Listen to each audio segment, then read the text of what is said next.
बिहार विधानसभा चुनाव के परिणाम सामने आ गई बा। अब लोग अपना अपना तरीका से उसका आकलन कर रहे हैं, का सही बा, का गलत बा, कहां का भइल, जिसमें कई चौंकाने वाली बात सामने आ रही, कई मजेदार चीज भी निकल के बहरी आवता है। एक ऐसा ही आकलन मोकामा से आया है और ये आकलन कहता है कि जिस दुलार चंद यादव की हत्या हुई थी, उन्हीं दुलार चंद यादव के गांव के बूथ पर अनंत सिंह के समर्थन में बम्पर वोट डाले गए। दुलार चंद जिस गांव के रहने वाले थे उसका नाम है तारतर और इसी गांव का एक बूथ है, बूथ संख्या है 224। ये ऐसा बूथ था जहां अनंत सिंह के समर्थक ये मानकर चल रहे थे कि अनंत सिंह के खिलाफ यहां पर वोट पड़ेंगे और शायद इसी आशंका में या फिर किसी और बात से इस बूथ पर अनंत सिंह का एक भी पोलिंग एजेंट नहीं था, एक भी पोलिंग एजेंट नहीं था। लेकिन इसके बावजूद इस बूथ पर अनंत सिंह को वोट मिले।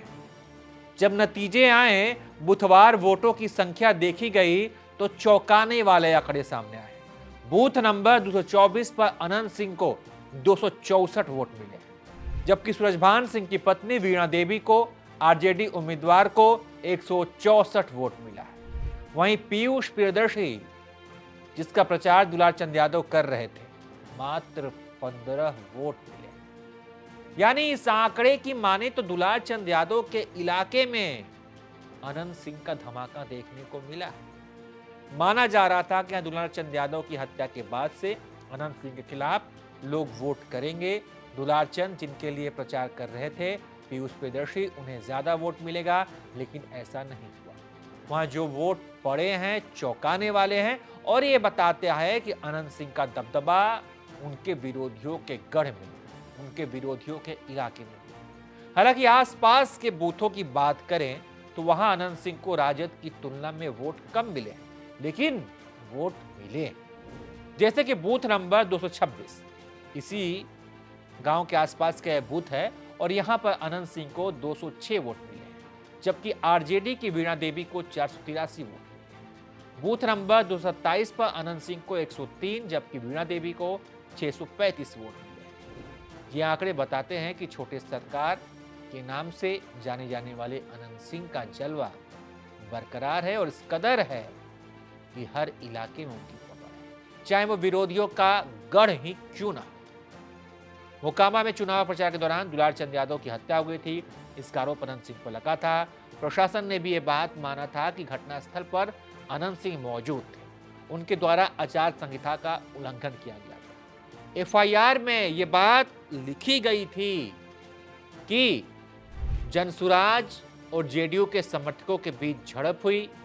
इस दौरान अनंत सिंह ने दुलार चंद यादव को गोली मारी। एफआईआर में ये बात लिखी है और एफआईआर के बाद अनंत सिंह की गिरफ्तारी भी हो गई। विरोधी अनंत सिंह को आरोपी बताकर जमकर प्रचार कर रहे थे।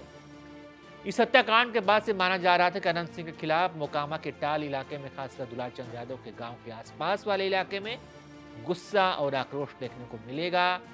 वहां प्रचार तुरंत बंद करवा दिया गया था। कोई रैली वैली उस इलाके में उस हत्याकांड के बाद से नहीं हुई।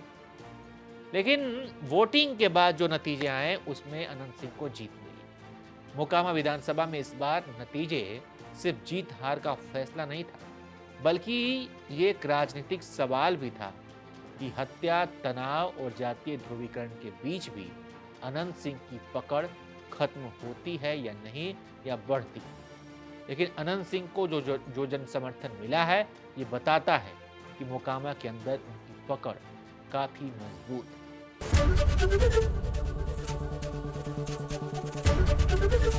एबीपी गंगा, खबर आपकी, जुबान आपकी।